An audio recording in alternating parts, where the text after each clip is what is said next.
Hello there, people of the internet. How's everyone doing today? I'm doing alright, thanks for asking. We have some background noise because we have some construction going on. I apologize for that, but there's nothing I can do about it. I'm out here on my gun range, and I got bugs flying in my face already. We have ourselves a bit of weather coming in, so it's going to be a little windy. Again, I apologize about that noise too, but the wind shouldn't be too bad, especially with the microphone that I have. In a world where ammunition is hard to come by, you may as well get some firearms that are chambered in the ammunition that you already have stockpiled. And that's kind of what I decided to do. I was down at my gun store, I was looking around, seeing if anything piqued my interest, and I came across this. I saw this thing, and I was like, what the hell is that thing? Turns out this right here is a high tower bullpup chassis that is put onto a high point carbine frame. So the high point carbine is chambered in 45 ACP, and they pretty much put this stock on it to convert it into a bullpup. Although this thing looks overly complex, it's actually very, very, very simple. Now, one of the main reasons why I decided to get this thing, other than the price point, was the fact that the charging handle actually has a stop on it that locks it open. You know what that means? That means I could do the HK slap without needing an actual HK, which is very good because I cannot afford an HK. Now, I did get a bunch of magazines with this thing. I got two 20-round stick mags, two 14-round stick mags, and one 9-round stick mag. Ammunition right now in the United States is very hard to come by, so I'm just going to go ahead and use my little 9-round stick mag, but I have it loaded with 5 rounds. I got a couple of loose rounds in my pocket that we can also load up, fire down range, but I have not shot this thing yet. I don't even know if it's going to function, to be honest. My bet, it will function. I don't know how reliable it's going to be, and I don't know how accurate it's going to be. We do have a little red dot sight on it, little ACOG style. Relax, there's no one behind the camera, and bullets aren't going to come flying out of your screen because I'm aiming the gun at the camera. I don't know what this thing is. It has the brand name CP Tactical on it. Don't know how good that is. It's just kind of what came with this rifle. Now, I did not sight this in. I have not shot this. I have no idea if it's already zeroed in, or I have no idea if I'm going to shoot and the bullet's going to go 6 feet that way. No idea. So that's kind of what I'm out here to do, and I figured I'd go ahead and record me checking out my new gun. With this little red dot sight here, I'm kind of confused on it because it looks like to adjust the elevation, you have this little turn knob right here, but to adjust the windage, you need an actual goddamn tool. So I don't know how I feel about that, but I do have a little tool in case I need that. All right, now the chassis itself does have a built-in trigger safety right here next to the trigger. Your mag release is also right next to the trigger, but we still have the high point carbines safety right here on the side of the rifle as well. So there are 2 manual safeties and a trigger safety on this gun, so it is a very, very safe gun. All right, now like I said, I have no idea how reliable this thing's going to be, but let's go ahead, take our stick mag. I got 5 rounds in this thing, and I will point out that the mags are a little wobbly in the magazine well, but if the AK-47 can do it and function reliably, we're going to see if this thing can too. Slap it. Well, we're closed. We didn't chamber around though. That's a good sign. There we go, got it that time. Condensation out here is absolutely wild. I gotta dry my gun off before I go firing it. Alright, let me go ahead and turn on our sight here. Make sure the sight even works. Yeah, we have ourselves a little dot there. So the battery's not dead in this thing. I haven't replaced the battery or anything. Let me go ahead and put a round on target, and we're gonna see if it actually fires. Make sure all my safeties are off. Lots of safeties on this gun. Here we go. It seems on. We hit our target. Let me try that again. I think I pulled that one high. There we go.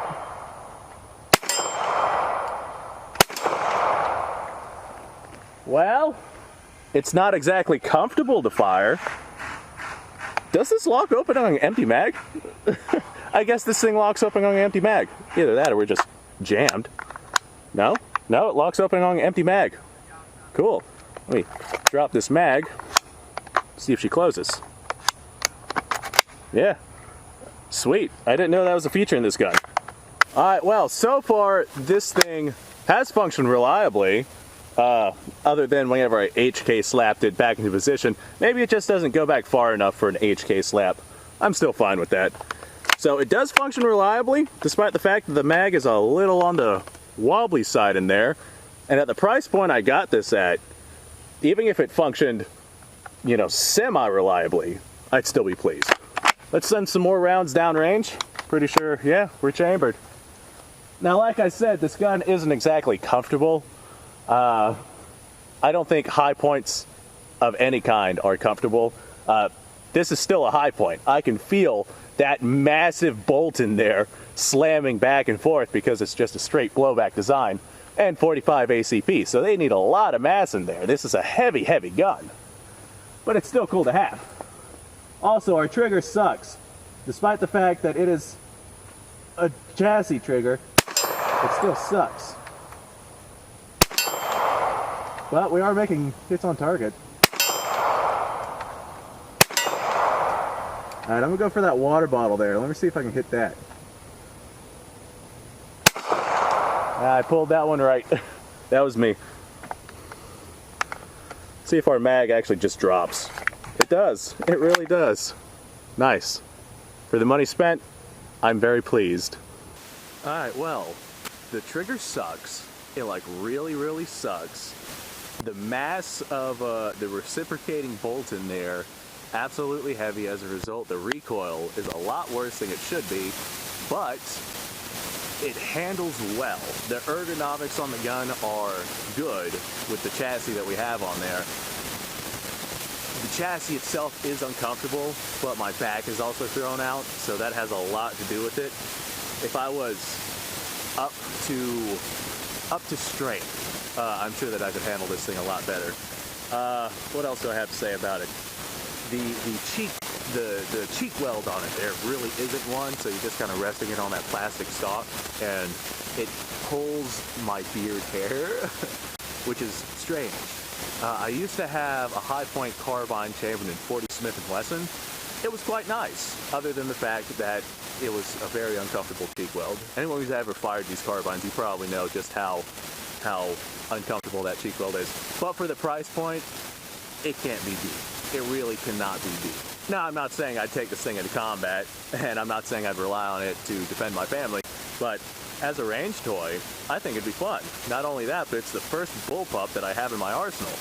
I've been wanting a bullpup for quite some time now, and I wanted something that wasn't a shotgun. There's bullpup shotguns on the market all over the place, but I wanted something that wasn't a shotgun. Personally, I wanted something chambered in 223, 5.56 that was a bullpup, but those are kind of up there in price, and I never thought that I'd see a high point that was turned into a bullpup. I've seen bullpup SKSs out there, but I've already got an SKS, and having another that's been bullpup it didn't really appeal to me, especially because whenever you bubba a rifle, it gets rid of the collector value that it has. It significantly gets rid of that.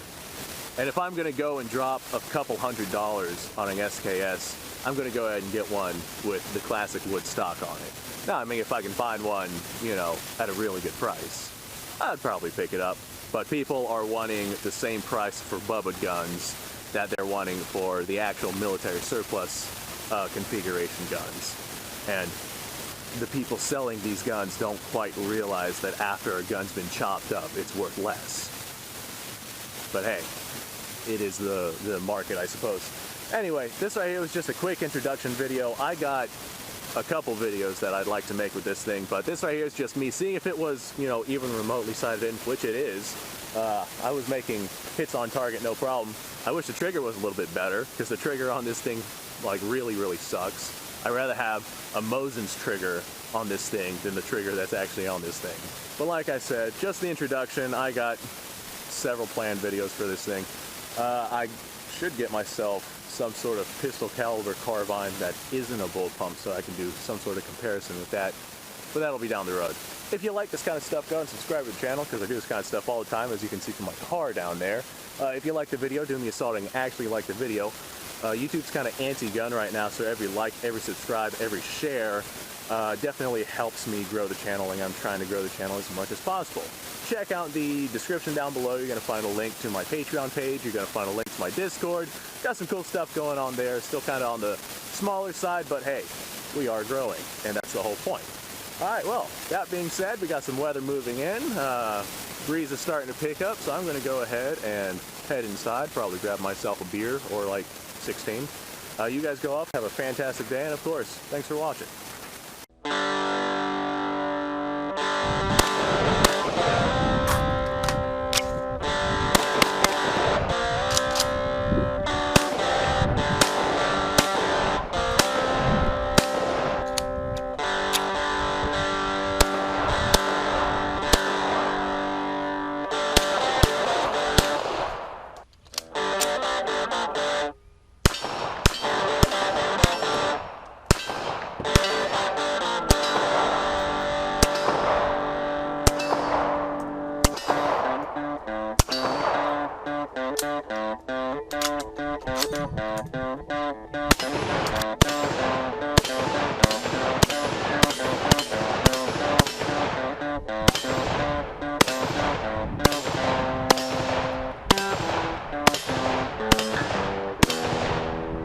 Been a little while since I've done this.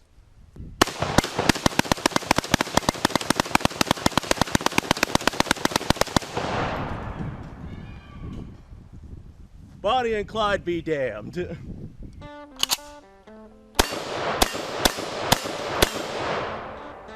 poor man's Garen.